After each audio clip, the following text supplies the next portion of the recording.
All right, this is another play analysis. This is actually the play right after the previous one where we turned it. This one's going over the end zone vert stack, and just again, just calling out some things to think about as we sort of review tape and doing a little bit more showing than just telling using text. So like before, let's watch it first, and then we'll get into it. Right,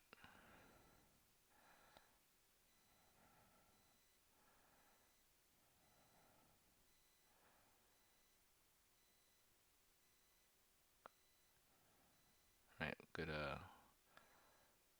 good resets if given that the throw's not there and not trying to force it. So that was always good.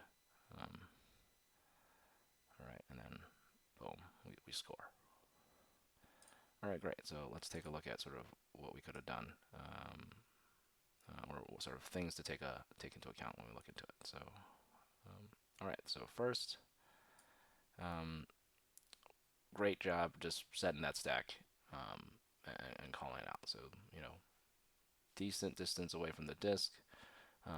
Very clear. You're in the middle. It's awesome, right? And so everyone's kind of going behind it. A couple things to kind of already call out. And this is more of a question. I don't know if intentionally LMD we're doing a surround. If so, not bad. We just need to make sure we're playing that kind of surround. It feels like as we play, we're playing man um, or match. So if we're doing match, and let's make sure we're on the right side. Otherwise, if we're doing surround, good on us to do that, but let's follow through on that too. Or maybe there was a call to go to match. Either way, let's just make sure this is intentional and not we're just having people on the wrong side of the force. Um, Also, second part is as we are sort of looking into the first person to stack to initiate, right? All this stuff, right? There's these two cuts there. We probably want to stretch this out a little bit more and give them a little bit more space. We're kind of tight on the defense here. So let's get that into a better spot before we start tapping it in. Ideally everyone's already looking this way and ready in a good spot before we're ready. So let's not turn our backs and stuff like that and start and still get ready for that. Um, the other thing is this is kind of what I called out in that and earlier. It's like over text. It's like I don't know how intentional we want to be, but to take away to have our dump on this side and take away this throw. Given that this is probably the best cut we are looking for while it's open. Um, yes, we could make this cut with this throw. It's harder, especially if we have folks poaching out. So this is more important to sort of have the stack a little bit further stretched out. Um, so while this is viable inside out into this sort of break side cut, um, I feel like this throw's a lot easier to be making because you can just put it out to space and have a race to it rather than it being a perfectly timed cut. So if that's the case, I would prefer that this guy is further back, right, right, like here, and then his defenders here, so they're out of the way. Um, I could also sort of see. Usually, I think how I like to run is like we have this, right, and they're taking up the time, right. So I think this is also fine. Just need to make sure that this defender is not in this way now. That said, uh, given that we have basically this defender on the same line and not actually taking anything. So I'm not trying to call you out, but like not a great position to be in here because you're only really taking away this cut, which is fine, but you've opened everything else up. Um, like you could actually make this throw over here for Ben to get to beat you. So I would say because this is here, defensively, ideally we're closer, and but since it's here, we should just recognize that this is open. And I think what I would rather do is if they're just giving this to us, we kind of happen it. It's an immediate throw here to a cut here to this throw, right? So rather than this guy initiating, We can just immediately recognize this is wide, pop it over, done. This is the easiest score ever.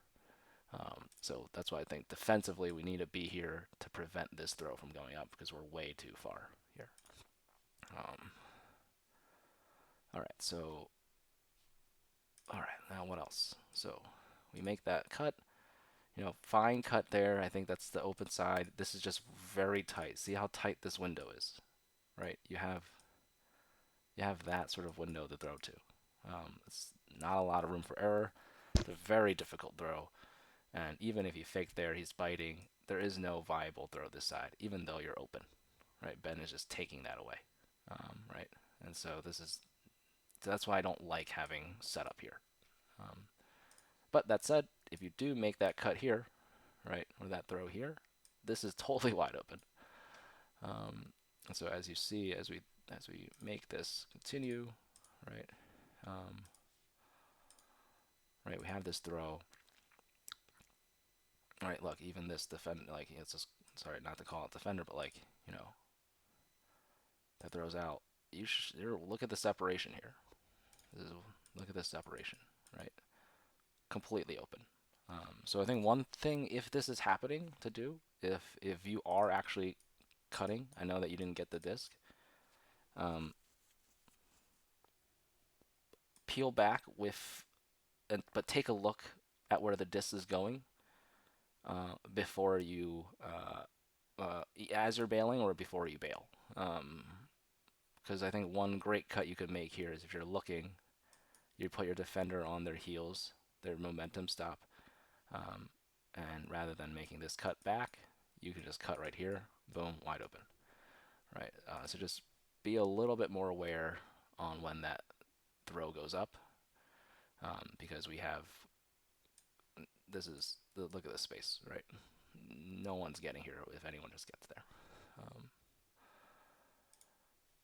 All right. So other thing, great. We got this disc defender. We need to be tighter, right? We were already too far. We need to be tighter because this is just leaving wide open for a good 2 seconds for a perfect throw here, right? So we need to be tighter, and then you need to come across, you need to come across this side to stop this break side throw and get your mark on, right? So it's also one thing maybe to call out here is it's not an immediate throw here, walk here to get to this. It is an around, so you're cutting more space off, and then you can come back and you lock it down. So other things, when Ben gets it over here, this is obviously open. We need second person already making this cut, right? Encore you're late here, right? Because once this disc goes up, right, or whoever is two, yep, I guess two cuts this way. I guess okay to move it, probably not necessary for that cut, honestly. Just watch where the eyeballs are gonna go. You can make the movement to just have player, but then regardless, if you want to wait here and then you have this perfectly timed cut there, much better. If you want to cut out, that's fine, but then Encore, you really need to recognize that there's no one filling and that you're the next cut and you're next active and you need to make that. Especially since that this is already up and he's going to be wide open, right? So this is like from last video. Once this cut is out, the natural path of that thrower is going to be here. You need someone cutting into that space. That's how we think about the continuation cuts, right? So, right, so slow cut here. People recognize that great on the defense. Also, amazing defense to be here. This is the other thing I want to call out. This is a slow jog to get out, a good cut in, but then you're jogging back. Look at this jog to back stack. What does that mean? Your defender can just fucking chill in this lane and just take away that whole space. So we had this space totally open for someone to go to, but because we're slowly jogging back, right, there's no threat, and great call, great recognizing that my guy's just jogging and not a threat. I am going to stay in this spot that is completely open, and even though my mark is late, we saved our asses, right? So let's make this hard cuts back. We can also, first things also, if you're looking, make that cut over to just be active. If not, really get your ass out of there. Call the poach. Try to threaten other spots. You can threaten further deep, if not, to try to get them out there, right? But what we really need to do is we can't just slowly jog back and not look because it's pretty obvious that you're not going to get the disc.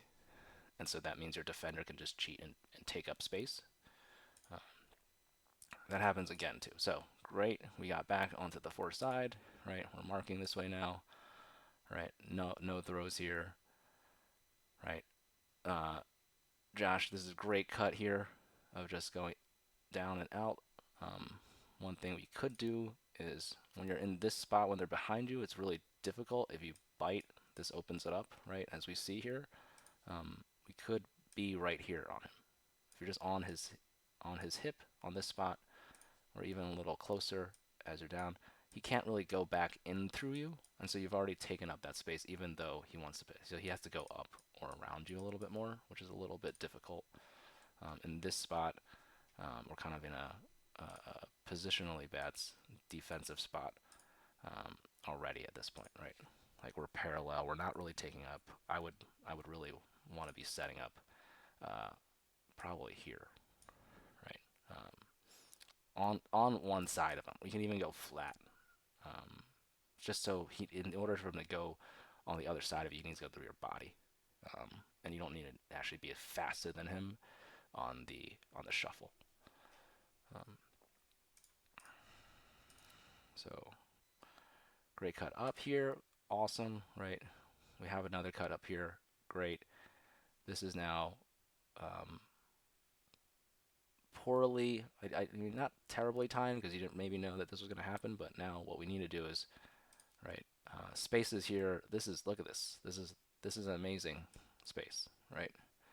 So recognize that you're probably not going to get the disc, but your defender's in the lane, so you need to get the fuck out, right? So this is like a hard cut, and not a jog. You could even, if you want to, just make a ruckus and go to this corner, right? So that this guy thinks, oh shit, I need to cover this and I get out, right? Even though you're probably not going to get that, whatever.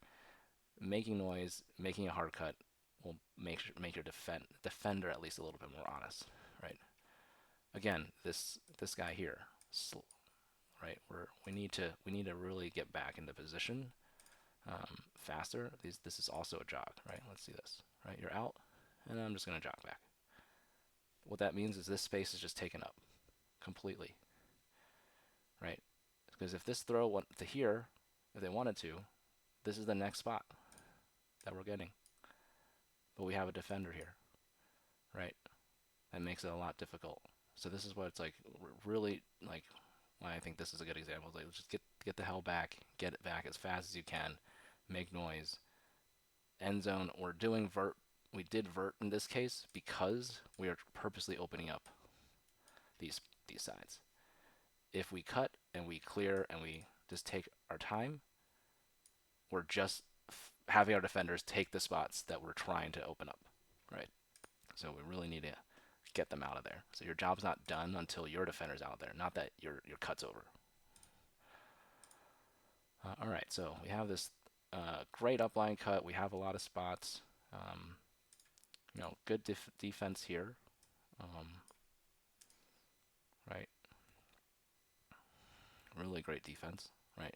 Taking up. I think rather than making horizontal, it's hard. I think we're just too close. Stack is a little close now. We could probably move it further back. We can make in cuts toward, because horizontal is just a lot harder to cover, or to make an open pass to, because it's a lot easier for the defender to go left and right and just beat you to the disc, right? If you're going vertically, they have to actually both beat you horizontally and vertically, which is why I like more angled cuts. All right, so great recognition. No one's there. Um, you know, decent call out that this is kind of open, maybe. At least you're making noise and having your defender try to be active, right? So again, Encore, you're kind of, we want to be this, we want to be busting back, right? This is not a jog. You're in primary territory right now. You're taking up all the foreside. This is not a jog. This is a hard cut back. All right, so um, what's happening now? Right, nothing happened. Good cut. Although again, see, like this is just space that was we are trying to cut to and taken up. He's actually beating his guy on the fort side, but we just don't have space to throw to because we have the defender here, right? So good holstering. We pop it over there. Again, another instance. This cuts over. Great cut here to that space. Now we're jogging back, right? This is not the jog. This is the perfect spot, right? So we got to get out. We're going to have two people now making that cut and jogging back, right? And this is just showing that to the thrower, clearly no one, this space is open, right? But this is just, in a way, again, I don't want to keep hammering or kicking us, but like this is, we don't want to keep doing this, right? All right, so, okay, now we make a break side throw. I would say questionable throw, hard throw to make. Luckily, we make it. This is, I think, we'll get D'd in game situations. So obviously, make that better, or I would do this around, right? I think this is an easier pass. You can just throw it out to space over here. Even you don't need to thread that needle. I think it's fine to make a fake and then go out. And then, obviously, we kind of have this spot again. We had this, let's even see here again, like where this cut is coming from, right? So this cut happened. We're jogging back again. Again, prime territory, right? What's the purpose of a stack in the middle? And we want to open up space if we're just going to be, jogging in the wide open space, right? So get out of there, right? Great recognition on this throw. Ideally, cut sooner because we recognize that this throw is up. Right, that throws up. This is in the air. I'm going. Right, it's okay to, even if it's a D, I would just assume it's going to be the catch. I'm going. And this is why it's like really bad because now we have a defender in the space that we want to be throwing to. Right, so this is why we need to really get out of this spot. Right, luckily we make this pass. Right, and then we scale it through. I think we talked about this on the sideline. Ideally putting that over here, even to over here, where it's just a foot race. It's a lot easier. He has the initial initiation advantage of cutting. He's also on break side. This guy needs to be super fucking fast to D a foot race over here, right? So just make it easier on ourselves, put some spin on it, easy to get out. But again, this guy's kind of pretty dangerous in this spot already. Luckily, he didn't come out here and poach it. But those are the things to kind of I wanted to call it on our vert stack end zone thing.